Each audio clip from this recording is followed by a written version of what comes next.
PYQ और MCQ आप बात करें तो पीवाईक्यू एमसीक्यू बारे में, तो पीवाईक्यू मतलब होता है previous year question paper, MCQ मतलब होता है मल्टीपल चॉइस क्वेश्चन, यानी कि जो बहुविकल्पी क्वेश्चन होते हैं। देखिए फ्रेंड्स, आपको जो प्रीवियस ईयर के पेपर हैं, आप जितना सॉल्व कर पाइए, जितने प्रीवियस ईयर के क्वेश्चन अब तक बने हैं, देखिए पेपर हैं, आप एक प्रीवियस ईयर का सॉल्व पेपर ले लीजिए।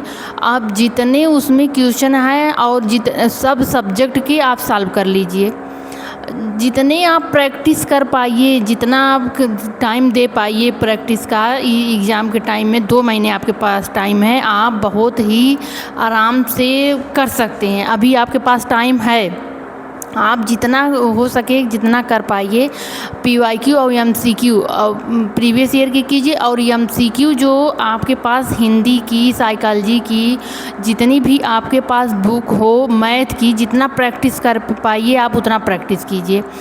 थोड़ा आप पीवाईक्यू करेंगे तो आपको आइडिया लगेगा कि किस टॉपिक से किस तरह का क्वेश्चन पूछता है, किस टॉपिक से क्वेश्चन पूछता है। ये तो जितना उसमें टेट में टॉपिक दिया हुआ है सभी से क्वेश्चन रहता ही रहता है, लेकिन किस टॉपिक से किस तरह का क्वेश्चन पूछता है एक आपको ये आइडिया लगेगा।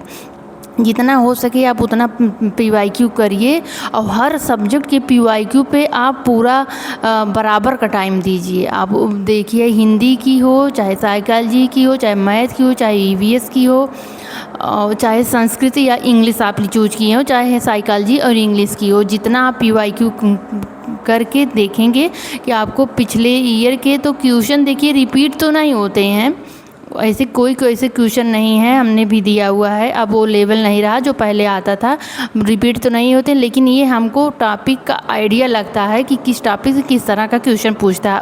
वही टॉपिक हम भी तैयार करें, उसी टॉपिक से ही क्वेश्चन रहते हैं।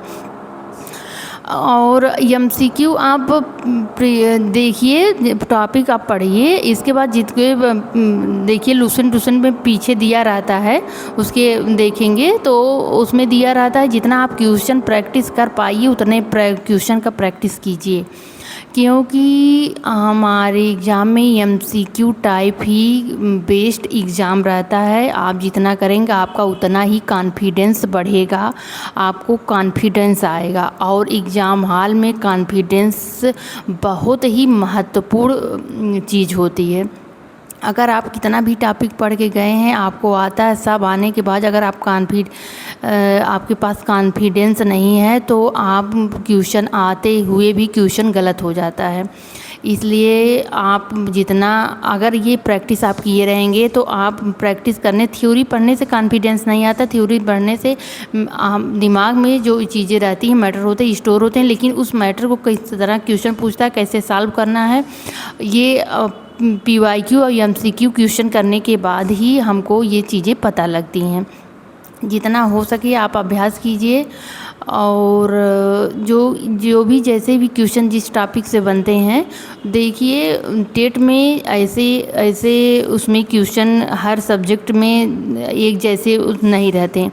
जैसे बाल विकास है, बाल विकास से तो हूबहू मैटर मिलते हैं, क्वेश्चन मिलते जुलते हैं, लेकिन हिंदी है, हिंदी से मिलते जुलते, लेकिन ईवीएस का इस सबसे अगर टफ़ की बात करें सब्जेक्ट में तो टफ़ है ईवीएस, क्योंकि ईवीएस में 5-6 सब्जेक्ट उसमें है भी, उसमें पढ़ने के बावजूद भी किस टॉपिक कैसा, क्योंकि जीएस पोर्शन जैसा मैटर उसमें रहता है, किस तरह का क्वेश्चन बनेगा, कैसे पूछता है।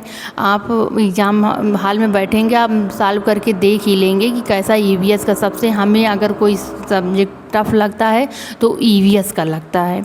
ईवीएस जितना टफ़ उसमें मैटर, ऐसे मैटर सब्जेक्ट हैं, पढ़ के जाने के बाद भी लगता है हम 30 में 25 कर ले जाएंगे, लेकिन 22 नहीं हो पाता, 25 की ऐसे उसमें मैटर होते ही हैं, ऐसे क्वेश्चन उसमें बनते ही हैं, जैसे लगता है आज तक कभी पढ़ा हुआ ही नहीं है। तो आप ईवीएस में भी जितना आप प्रैक्टिस कर पाइए उतना ही प्रैक्टिस कीजिए प्रीवियस। और सुनिए, जो ये सब चल रहे हैं मैराथन का क्लास जो ऑब्जेक्टिव क्वेश्चन को करवा रहे हैं आप यूट्यूब से, मैं तो यही सलाह दूंगी एक भी क्वेश्चन आप खुद से पढ़िए, खुद की किताब उठाइए, किताब उठा के खुद से उसकी किताब से प्रैक्टिस सेट कीजिए, एमसीक्यू कीजिए, प्रीवाईक्यू कीजिए। मोबाइल के चक्कर में नहीं पड़िए। वो प्रीवियस ईयर के जो एमसीक्यू उसमें करवाते हैं, प्रीवियस ईयर करवाते हैं, उससे एक भी क्वेश्चन नहीं आता। हमारे सिर्फ समय की बर्बादी होती है। आप जितना प्रैक्टिस कर पाइए केवल पीवाईक्यू का कीजिए, और अगर ये एमसीक्यू आपको करना है तो बुक से कीजिए, बुक से जितना हो सके, क्योंकि जो एग्ज़ाम में रिपीटेड हो जाते हैं वो क्वेश्चन फिर नहीं बनते हैं। उस टॉपिक से तो बनते हैं लेकिन वो क्वेश्चन हूबहू का एग्ज़ाम में नहीं आता। किसी भी आप कम्पिटिटिव एग्ज़ाम की तैयारी कर रहे हैं तो वो क्वेश्चन रिपीट नहीं होता, किसी भी सब्जेक्ट का रिपीट नहीं होता, लेकिन सिर्फ एक ही बात होती है उसमें कि वो मैटर से किस तरह का हमको सिर्फ आइडिया लगता है बस, कि किस तरह का क्वेश्चन बनता है। जो जितना हो सके आप इसमें संघर्ष कर लीजिए, आपको सफलता ज़रूर मिलेगी।